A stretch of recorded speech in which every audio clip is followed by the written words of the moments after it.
Today, you know what today is? Today is a good day to love. Today is a good day to love on your partner, your wife. Today is a good day to love on your neighbor, your mother, father, brother, sister, coworker. But you know what today is even a better day for? To love on yourself. So I want to come on here and share a little bit about how it is we can move through conflict resolution. And before I do, I just want to say that, be mindful of the things that you are seeing in the media.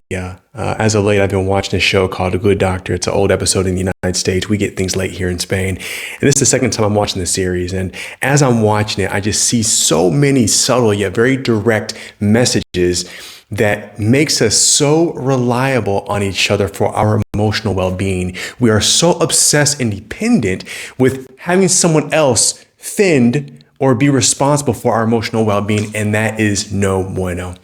So today what I want to go into is talk about conflict resolution between you and your partner. And even if you don't have a partner right now, take this on board and do a bit of a simulation, a role play as if you did. Or if you have even a good friend, go through this scenario. But practice is progress. There's no way that you are going to be able to take more ownership of your emotional well-being, to be able to understand yourself, know yourself, and give yourself permission to show up in this world more authentically in a more beautiful way than being in practice. Let me go and paint this vision for you, okay? If you are in a relationship, or if you have been in a relationship, what would be the ideal outcome of moving through conflict, miscommunication, challenge, disagreements, change of perspective, disappointment? What would be the best outcome? Stop and just think about that. Even pause this and maybe share this with your partner. Stop and think, what would be the best outcome? Now, for me personally, the best outcome isn't that we're smiles and giggles and, everything is okay, we're agreeable. I share my truth, my wife shares her truth, and we agree and everything's honky-dory. That's not my highest vision. It used to be. That idealistic outcome, that very unrealistic and even false vision that I just shared, is something I used to believe in, but not so much. To me, I expect, and I would even be surprised if my wife and I did not see things the same way in everything.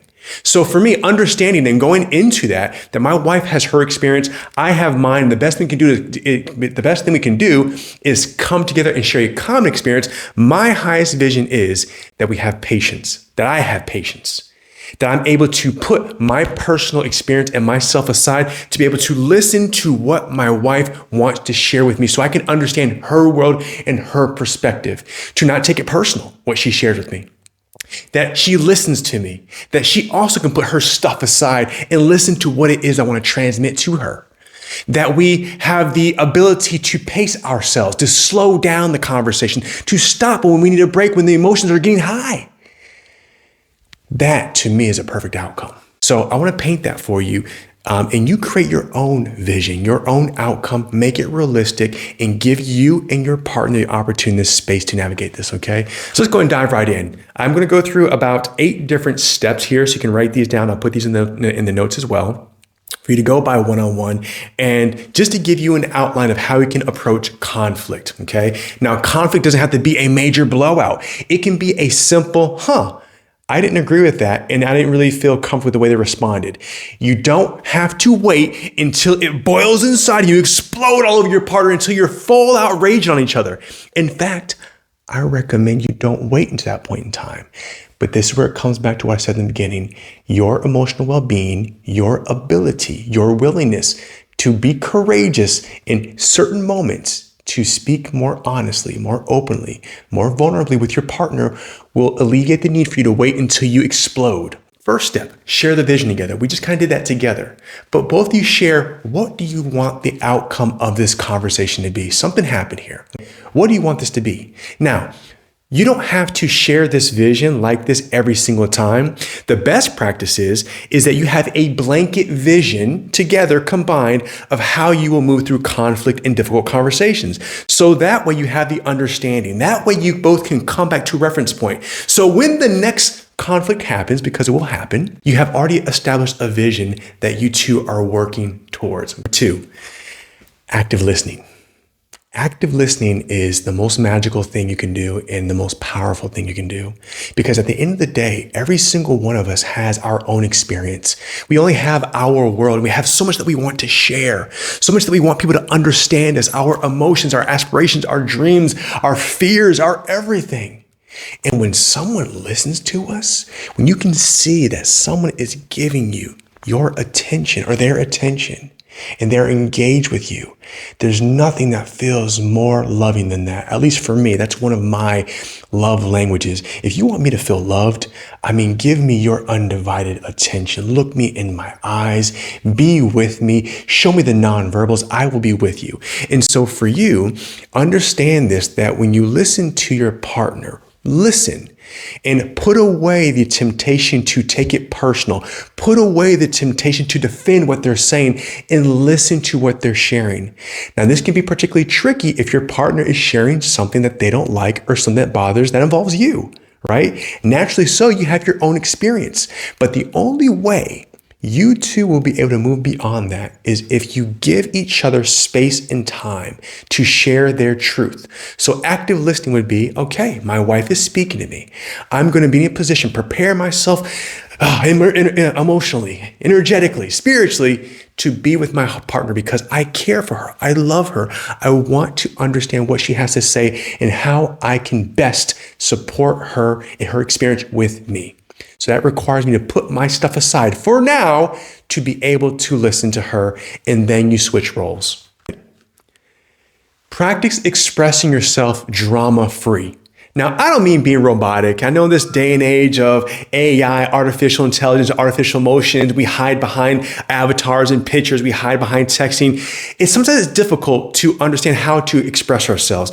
But when I say drama-free, understand this. What is real for you in your world, in your body, in your mind, in your heart is not real for your partner. You may assume and believe that because you live together, you share time together, that they should know these things. They do not. So you have been having something that's been bothering you for the past hour, the past day, week, month, or even years. That's on you if you didn't share that.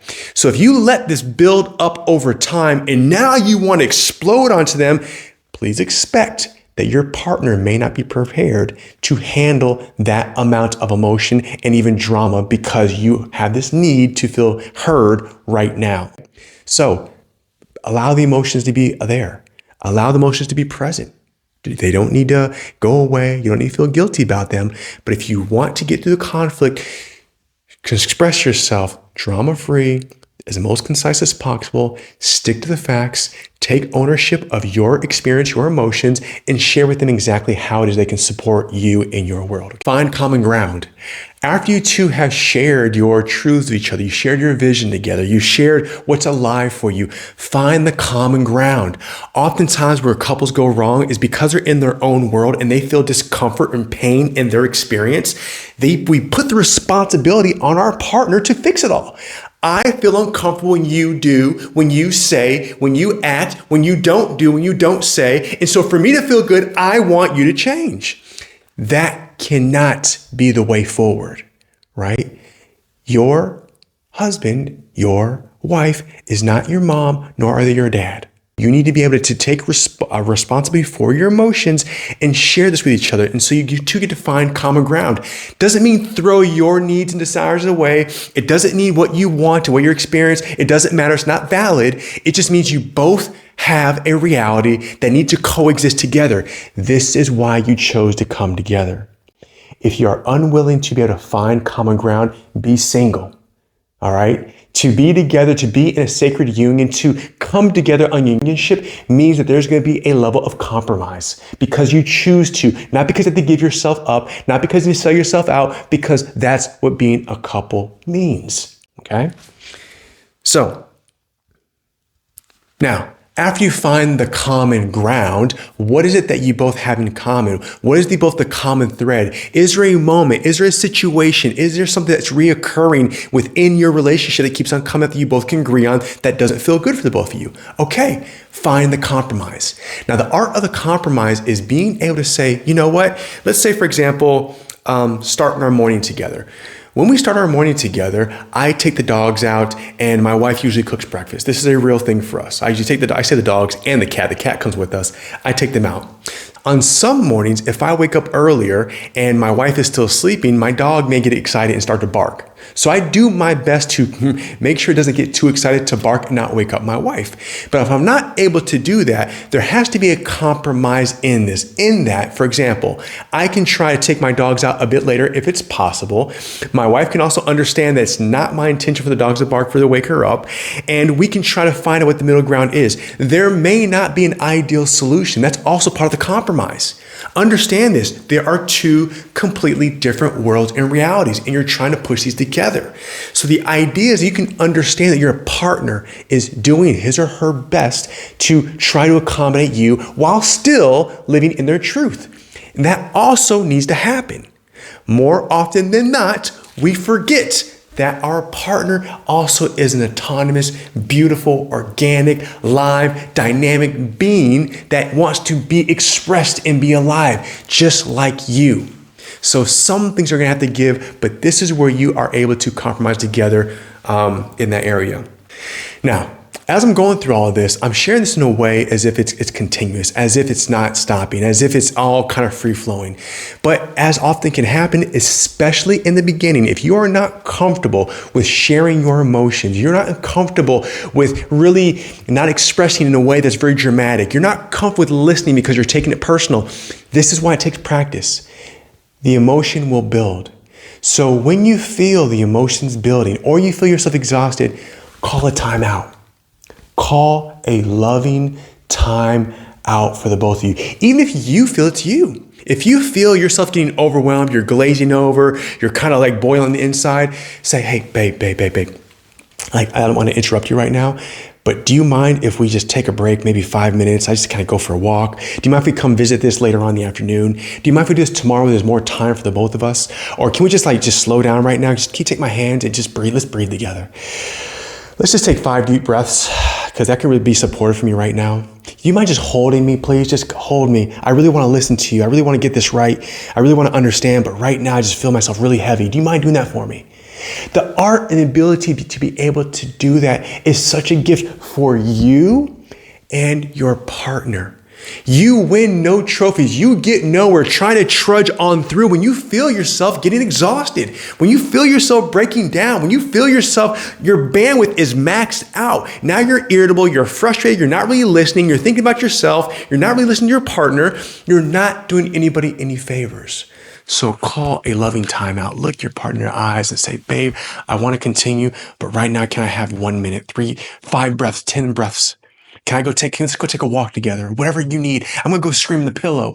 Whatever you need, take a breath. This is not a sprint. This is a marathon. Your love, your relationship, your ability to grow together, become soulmates together is a journey that will be ongoing. So somewhere in there, you may feel there's a need for apology, and you may want to apologize. So understand this. The best way that an apology is going to be received is when it's sincere. Now, a sincere apology is going to encapsulate a couple things. 1, being specific on what you're apologizing for. 2, state exactly why it is that you are apologizing, like why you feel you want to apologize to your partner. And 3, really mean it. When I say mean it, that may mean different things to different people, but you know what meaning it means, and the other person may have a different meaning as well. Do you know what I mean? So when I say really mean it, connect with the part that you want to apologize for, right? So let's say, for example, my wife gets really upset because, I spoke to her in a tone that was a bit aggressive, right? Or a bit cold, a bit dry, right? And I can see that she didn't appreciate that. The apology would sound something like this. Hey, babe, earlier when you asked me that question, I just kind of snapped at you. I'm really sorry for speaking that way. Like, that's not how I want to speak to you. I want you to understand, like, in that moment, I was a bit stressed out. You had a lot on my mind, and you happened to come in and I snapped. Now, I'm not saying that because it's okay. I'm not justifying why, because for me talking to you is never okay. Me talking to you like that is never okay. But I do want you to understand that I wasn't snapping on you just because I just had some things in my mind, but I will be more mindful of that. In that, what did I do? I identified exactly what I did wrong that is aligned with me as well. right? The way I speak, if I speak to my wife, that's in a snappy way, that's not okay for me. It's not okay for her. I'm going to own that. 2, I let her know why it happened. I'm not justifying it. I'm not making it okay. I'm not saying, hey, yeah, I snapped on you, but you know what? I was stressed out. I kind of bit your head off, but I had a lot on my mind, right? That's not really an apology. That's just saying, hey, just so you know, like there's something else that's going on in my world. And that gets your partner an opportunity to understand, like, okay, there's something else behind the scenes there. And the third piece is I said what I'm going to do going forward to try to prevent this. Say, I'm going to do my best to be as mindful as possible for the future. I'm not going to promise perfection. And I invite you to not promise perfection, because it's very common to fall for that trap of, I will never do it again. I'm so sorry. I snapped on you. I made you cry, made you feel bad. It's never going to happen again. Look, don't put that pressure on yourself. And 2, don't set yourself up for failure because you're going to lie to your partner. All right. You are not perfect. You are an organic human being. As long as you set the intention that you will do your best to be more mindful, or you will do your best to be fill in the blank, whatever your apology is, that's all you got. And the other side of that, the person receiving the apology, give them the grace to be human. Last step. This is the big one. Once you get to some kind of conclusion, celebrate. However you want to celebrate. You guys can dance together, you can jump together. Maybe you want to embrace together. You want to feel the nooks and crannies and hug and be so close and take some delicious breaths together. Feel your chest and your body expand together and know that you're sealing the deal. Maybe you go out for ice cream. Maybe you go out to the bedroom. Maybe you go to the living room. Maybe you go to the kitchen, to the garden, to the pool. You guys make love. However you want to celebrate, but celebrate. Even if it kind of feels mundane, even if it kind of feels like, why are we celebrating with this the way it should be? Well, this is not the norm for most people. And so especially if this is not your norm, you need to be able to reward each other. Right? Go ahead and give that reward to say, this is what we want to do going forward. We want to have something similar. Maybe it was a bit bumpy. Maybe it was a bit rocky, but did you guys give up?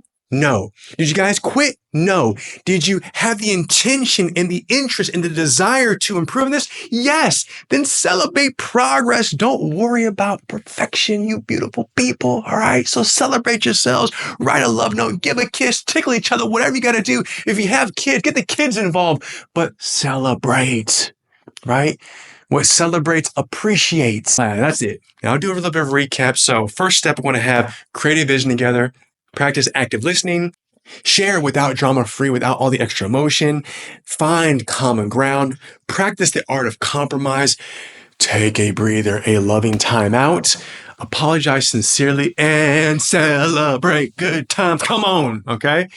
So family, if you find yourself going through these practices and you feel like you want some more support, reach out to me. When I give the support to couples and individuals, at the end of the day, my objective is for every single person to have the confidence, the ability, and the courage to be their most authentic selves in their relationship. All right. And look, these conversations aren't easy. I'm telling you, am still navigating these. I've gotten a hell of a lot better over the years, but they're still tricky. They're intricate. They're always evolving, but that's where the magic is. But if you find yourself getting stuck on it, it sucks, it's hard, it's complicated, it's frustrating, and you stop there, it will never get better. So understand this, choosing to do nothing is a choice. And so if you choose to do nothing, you choose not to get support, you choose not to be courageous, you choose not to move through the discomfort, you are making a choice and you will get to reap those seeds. Okay. So if you're looking for support, please reach out to me. I have support for couples with a program called Intentional Union, and I do support on an individual level as well. So if you're not with somebody, or if your partner is not open to having support in a couple's environment, you can still do your work. And my recommendation is to always do your work at a minimum. That needs to be the starting point, because whether your partner wants to do it or not, you will always need to have a relationship with you. Number one, just like I started, today is a beautiful day. What? Not to love your partner, not to love your neighbor, not to love your mom, your dad, your brother, sister, but to love on yourself. So until next time, you'll have a beautiful day. Peace, love, and respect.